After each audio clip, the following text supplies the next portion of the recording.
Good morning. This is the place where I get to say what I want, how I want, and the way I want. And I don't have anyone taking the conversation to the right or to the left. Why? Because it's all on me. This is Express Yourself Live, the pre-recorded version. And I'm Nate Patterson. Wishing I was a kid again. We'll get to that in 60 seconds.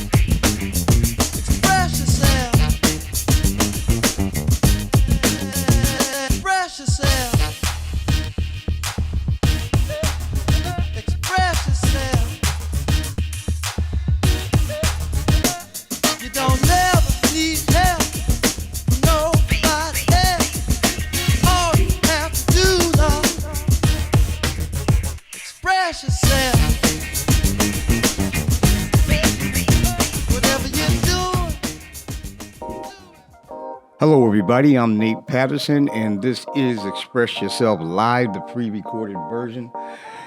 And this morning is a bright and sunny Wednesday. Yeah, 28 degrees outside. And I had a problem sleeping last night because I had a lot on my brain, man. I was just laying there thinking I couldn't go to sleep, man, because I was thinking about my childhood, with recent events happening the way that they're happening and people departing this planet, and I'm on deck, you tend to think, your mind tends to wander back, man, and how did it all begin, right? I want to tell you something, man, life, the cycle of life, that shit's amazing, man. It's just freaking amazing to me. We're born, we grow, and then we die. And it's all a process designed by God, I guess, right? But it's amazing because, if you take a look at life, I don't even know how to say it, man, because it was all in my brain last night, but it's just simply amazing. So I want to tell you about my childhood, and how we came up, right? I was born in 1958, right here in Springfield, Massachusetts. And I can remember the second I was born. I can remember it, right? Because I can't remember nothing before that. I wish I could, right? But I can't. But what I remember is like a bright white light just fading in, and I would hear, and I heard in my ears, I heard dum dum dum dum dum dum. So I'm assuming that was my heart or my mom's, right? I'm not sure, but I heard it, and I heard what I know now to be voices, but back then, or in my thought process when I think about it, it's on. You can't understand it. Why? Because I couldn't understand it yet. So it sounded like, just like that, like in the movies. You know what I mean? And then I heard babies crying. Now I don't know how long that process took.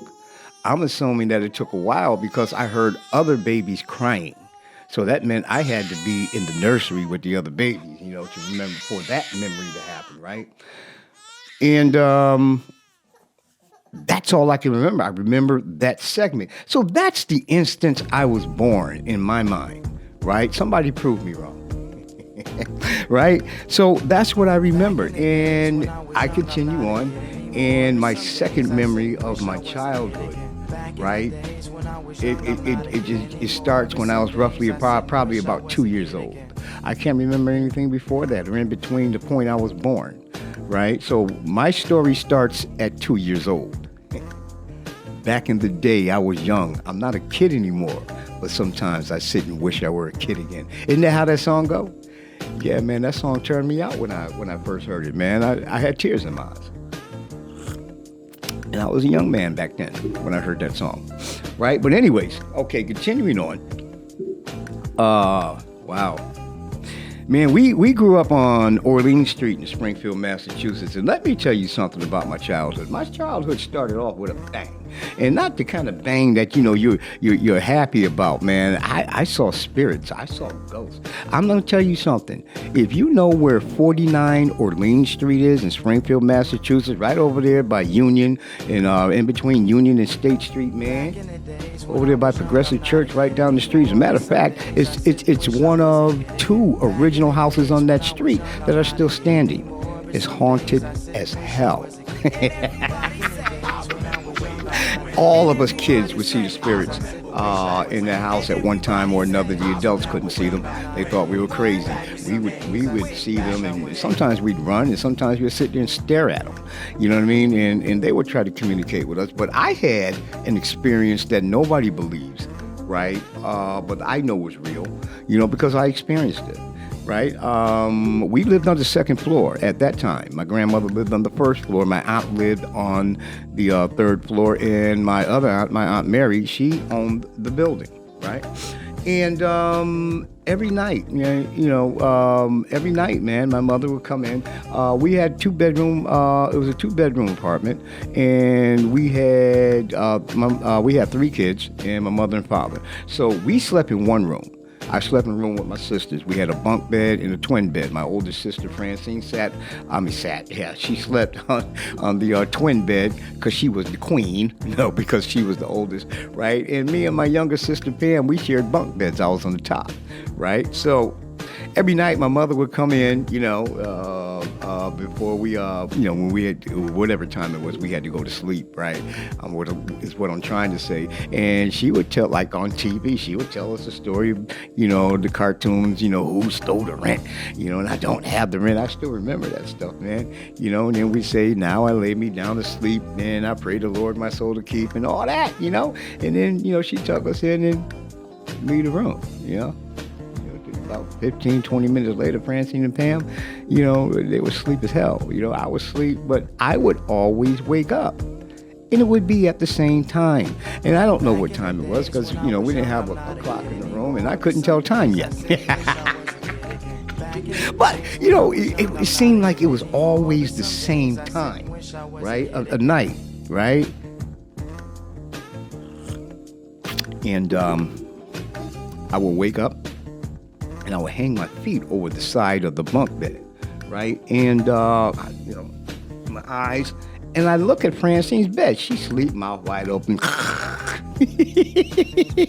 She'd kill me if she knew I said that, right? And I hear a sound, like it sounded like a vacuum cleaner starting. Ooh, that's what I heard in my ears.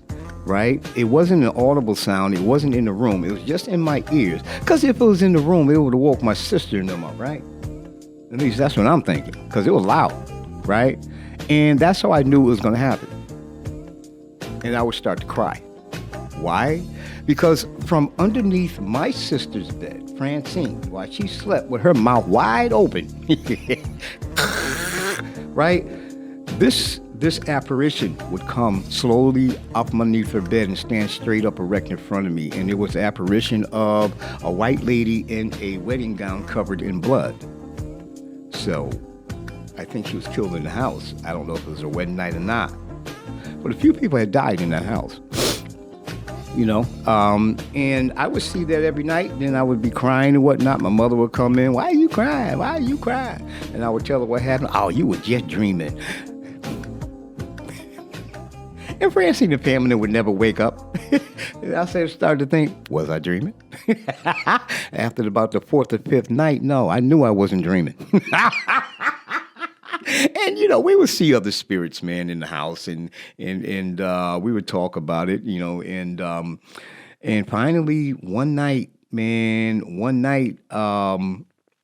I forgot who passed away. It was somebody in our family. I think it was my Aunt Willie Mae, passed away, and it was a hot summer night, man, and nobody from the first floor through the third floor could sleep because we felt her. It was thick.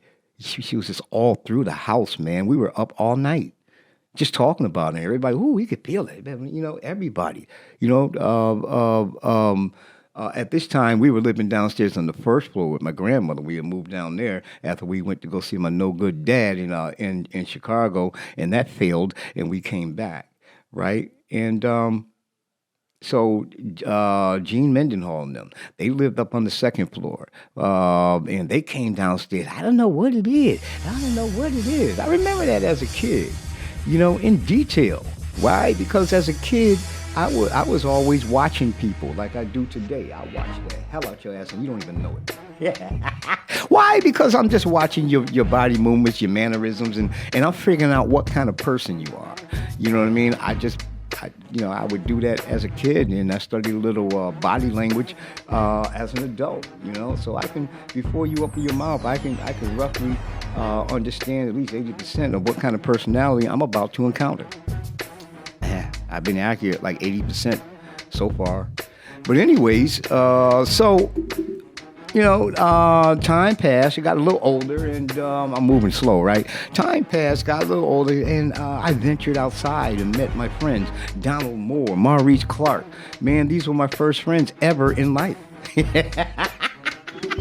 You know what I mean? And we had a ball. We would go outside, man. If they could go outside, they had stricter parents than we did, right? And so we had to go to the house. Hi, Mrs. Clark. Hi, Mrs. Moore. Can Donald come out? Can Maurice come out? You had to do the Eddie Haskell thing and be real nice to the parents, because that's how we were raised, to be respectful. Back then you had to be respectful to adults, man. They didn't play games with that either. You know what I mean? And they shouldn't play games with it today. Remember, you couldn't be in a grown folks conversation. I guess they get ready to talk about some stuff. You know what I mean? Now I know today what they were talking about, and we shouldn't have heard that shit, right? But, then they look, go on outside and play. Always underneath your mama, my Aunt Virginia would say. Because they wanted to talk about some dirt, right? Yeah, man, you couldn't, as a child, man, when you walked into the room, brother, you had to, you first of all, you didn't speak until you were spoken to, okay? And you spoke to every person, every adult that was in that room individually. Do you understand? Right? In some families, some parents will allow you to just say hello, everyone. Right? But that's just, it wasn't trying to be mean. It was a sign of respect and teaching you how to respect other people. Something that the kids don't do today. You see how that works? But anyways, I met my friends down more and all that. We used to go in the tall grass and catch grasshoppers, and play guns, imitate, the stuff that we saw on TV. But one thing we used to do, I used to enjoy Donald Moore. He was, man, this dude was so smart. We used to call him a scientist. And that's how smart this guy was. Why? Because he read at an early age. He read comic books, man. This guy, man, he was a comic book freak. Every Friday when the new issue of Marvel or DC came out, right, Donald Moore had a dime. As a matter of fact, when we first started going, they were a nickel, and they went up to a dime. Right, and he would have his mother give him a nickel, and we walk. He come get me, and we walk to the drugstore, right, which is about 2 blocks away, and we get that comic. Right, I never had a nickel or dime, so I read his comic. He had a collection, man. You know what I mean? I went in his room, man. He had like 1 billion comic books in there. If someone has that collection today, you are a multimillionaire, because they are all original issue, not the original copy. I used to say it's the original until I had to understand it this way. Not the original copy, but the first edition. First edition comic books are worth money, especially if they're in good condition. Donald Moore kept his stuff in good condition. So anyways, Donald, through all that reading, he would tell you what you were doing wrong when you were playing the game. Like, we were sitting on my porch and we were playing G.I. Joe, and we were in a helicopter, and I said something. He said, "No, Nate, you can't do it like this, because you have to drive the helicopter like this." And he had the 2 sticks, and he told me about the throttle and everything. I learned so much from that little dude. Man, and then there was my sister, Francine, who was the queen wherever she went, right? Francine was my oldest sister, man. She taught me damn near everything coming up. Why? Because I was her shadow. She hated it half the time, especially when she got older, because when she wanted to go to house parties and whatnot with her friends, my mother would always make her bring me. So I got a good schooling on the goings on in the house parties and in the new slang words that the teenagers was using and all that. Slang books. Remember slang books? right? Because she's the one that first taught me about slang books, man. You know, I used to always want to sign her slang book, and she couldn't stand it. Had a fit, but my mother would make her let me sign it, so I could feel popular. Oh man, we had a ball, man. My sister Pam, me and Pam had a war from day one. From day one, it wasn't that we hated each other. It was sibling rivalry. We thought we hated each other. You know what I mean? But yeah, yeah. Let somebody touch her or let somebody touch me. You'd have to deal with one of us. Trust me. Sibling rivalry at its best, man. Me and Pam. Oh. You know what I mean? I mean, there were good times with all of us. We used to go to Riverside. Remember Riverside? Yeah, see, I'm flowing now because this tape is getting longer than I thought, so I'm not going to go into all the detail. But I'm gonna highlight, Riverside. You can get $1 book of tickets or a $5 book of tickets, man. What we used to do is we used to pack. My mother used to pack a cooler. Like we going on a big ass picnic, right? And we get to the park. She give Francine about 2 books worth of $5 tickets. You know what I mean? And then they head to the beer garden.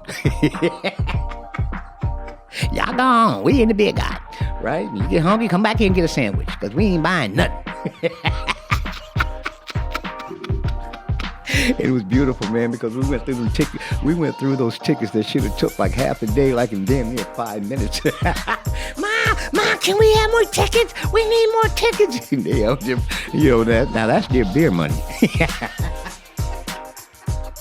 You're trying to get tickets from beer money, but we needed Francine, because Francine could get anything from my mama, right? And we always had to get Francine to go get, my mother started doling out dollar book tickets, man. They only lasted like 3 seconds. You go on 2 or 3 rides and it's done, right? But we would have a ball, man. On the way back, actually on the way to and back, if you ever been, well, they call it Six Flags now, but it was Riverside and River Road, right? When you come off the highway, I think it's 291 or 91, right? Going into Agawam, you go around the Rotary and get on River Road.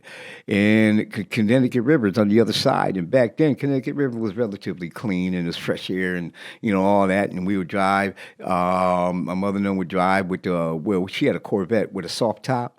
And sometimes the top be down or the windows down where you could smell the water, right? And as soon as we smell the water, we just start, water, just going, how kids do, man, all the way to Riverside. Mother, why don't y'all just be quiet? And then, after Riverside on the way back, you see, back then, these restaurants cooked real meat. You know what I mean? They cooked real meat, and you could smell it like damn near miles away, right? And there was what was the name? Burger Chef, right? There was a Burger Chef over in that area, right? And you could always smell it. You driving towards Springfield, and you could smell Burger Chef, and we were riding, so I think Francine said, that smells good. My sister Pam said, it must have been the humbuggers. And that became the thing that we teased her about all her life. It must have been the humbuggers. This shit's funny to me. I enjoyed it, man. So let's fast forward, man. So we got up off of Orleans Street, and I started to grow up, or we started to grow up, man. So now we started to do big kid stuff, man. We moved over to Eastern Avenue, and I started going to Brookings, man. And Brookings wasn't no joke. I came from Dewberry, where everybody loved each other. Went over to Brookings, man. It was like going into, some type of New York project, man. You know what I mean? They had gangs and all kinds of stuff. Hey, yo, man, I want to go back to Dewberry. Right? And Brookings was interesting because I had my first black male teacher, Mr. Crawford, at Brookings. Mr. Crawford was awesome, man. That man, the stuff that he put in us, man, was crazy. And we didn't understand it at the time, but then when I think back on it today, he was on point with what he wanted to do. Thank you, Mr. Crawford. Mr. Crawford was awesome, man. He had a bookstore, and we had some type of event. He brought his books to the event, and it was a big thing, man, to go work at his stand and sell his books, man. You felt like you was a big person, and I was one of them, man. Yeah, I'm working for Nick Crockett. We didn't get paid. We just, handed out the books. But we felt important because we were kids, man. We felt like we were doing something. It was cool, man. And then we moved to Reed Village. Let me tell you something. Let me tell you something, man. Now, when I found out we were moving to Reed Village, I had a fit. I cried. I told my mother, "You're going to get fat, black, and be on welfare." My mother she had tears in her eyes. She was laughing so hard. I was serious. You understand? Because all I could see was my friends teasing me. You know what I mean? But we moved to Reed Village, and it took me a week before I came outside. I was scared. To me, Reed Village was like Harlem. I think I was what? I think I was 8 years old at the time. When we moved, could have been 7, 8, man. I was scared. But then my mother used to tell me, "Why don't you go outside and meet some people, blah, blah, blah," because Francine and Pam, they were already out. I was a punk. Trust me. I grew up in a house full of women. What do you think I was? A little soft-ass little punk, man. You know what I mean? And so I was in the kitchen one morning, and my mother said, "Look, there's 2 boys right there. Go outside." So I slowly put my coat on, eased out the door. I saw these 2 dudes. They was right in front of my back door because, that was the way the area was laid out. And they were bent down playing marbles. I looked, I said, "Oh, marbles." So I walked over. They looked up. I said, "Can I play?" They said, "Yeah, here's a marble." It was Dougie Flakes and Derek Eccles, man.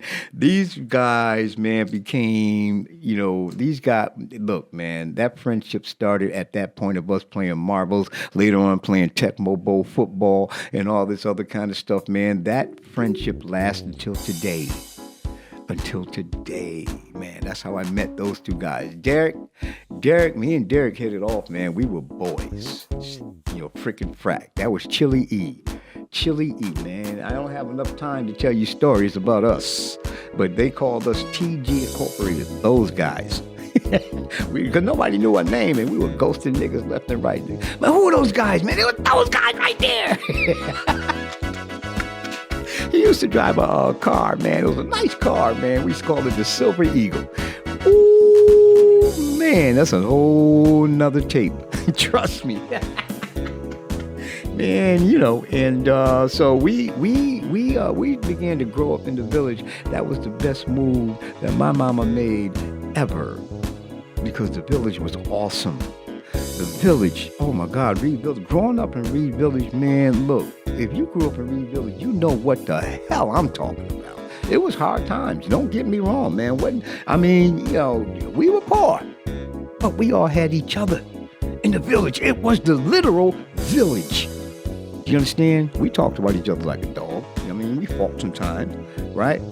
But 2 minutes later, we were friends again. Do you understand? Everybody was in everybody's business, but when somebody had a problem, we were right there. Do you understand? When my mother passed, man, the village showed up. And it was love. It was nothing but love, man. My heart, you guys don't know what my heart was feeling at that time. You know what I mean? And life in the village, man, was crazy because that's in my teenage years, man. That's where I came out of my shell, my little soft-ass, punk-ass shell. You know what I mean? And I started to become a little rough-ass little boy. My mother was like, "Oh, you changed." Yeah, that's right. I'll kick your ass now. Who want to fight? No, I wasn't that guy. I still wasn't a fighter yet, right? But I wasn't scared anymore. You understand? I wasn't scared anymore. And I became interested in all the sports, man, and found out I was good at a lot of them, but my love was basketball, and I became skate man. Now we're getting into the teenage years, man, of the Family Center. Oh, my God. The Family Center sneaking in, Calvin Walls and Mike Mitchell and all these dudes. You got to sneak past them because you don't have no money to come in. You know what I mean? Or we give a fake number and keep walking down the hall. We had all kind of techniques to get into the club without paying, sneaking in the back door. Yo, man, go through your number, go open the back door. So we can. All this was designed so we can come in at night and run basketball because that's all we did. From 13 to roughly about 22 is every single day, damn near all day. If I didn't have to work or go somewhere, we were on the court. And get how hot it was, right? Inside, cold it was. We was inside, man. It was always that. We had people. We had mentors like Norm Hankins, Charlie Jackson, Dennis Vegas, a guy named Doug. We had Ron Claiborne, who I always fail to mention. And Ron Claiborne was the shit. Tell me, I'm gonna tell you something. Ron Claiborne, man, he was about the kids. He tried out for the Patriots, almost made the team. He tried out 2 years in a row. He got a twin brother too. And yeah, man, then we went to high school. I found my first love, man, and that's when that part of my life started, the sexual aspect. Before that, you just think about it and lie to people. Right? Yeah, I did this, I did that. No, you didn't, you lying ass little nigga. You know what I mean? But we all lied about it. You know what I mean? Until that first time. You understand? I'm not going to tell you about that. That's a little private thing. But if I was like 15 or 16, you have all the details right now. You would. Right? But yeah, it was beautiful, man. But it wasn't nobody that I cared about. Right? And then we went to Commerce. Commerce was something else, man. Commerce was awesome. You know what the worst part of Commerce was for me? Class day. And you know why? Because I don't know what it was, man. When I stood back and I was looking at everybody in the gowns and happy and we were done with school. And I couldn't help but think back to when we first got here, and I'm thinking to myself, man, we get ready to split up. We ain't gonna see each other no more. That was sad to me, man. I didn't have a good day on class day, man. I was hurting inside, and I hated school all my life until I got to high school. So yeah, class day, man. Commerce was the shit. You know what I mean? Then me and my boy Mike King, right? This Negro came and got me I was asleep one summer morning after we graduated. Yo, Nate, man, let's go to Cheney State College, man. They got the orientation. Let's ride because I was driving. Mike wasn't at that time. Let's go to Philly, man. I'll pay for all the gas into the orientation. Okay. Went to Philly, right? Man, Cheney turned me out. It's all black college. Oh my God. Do you understand? I found my home. Oh man, and going to Cheney, man, was a different experience, man. Growing up and being a college dude and this, that, and the other, and then coming home and you a big time college guy and everybody giving you all that respect. Yeah, it changes you, man. You start to learn some new things, meet different people, and I'm out of time. I can go on and on. I know you can go on and on about yours, man, but I just wanted to share that this morning. Back in the day, I was young. I'm not a kid anymore. Sometimes I sit and wish I were a kid again. I'm Nate Patterson. Peace. Let the horn do the do-dang do.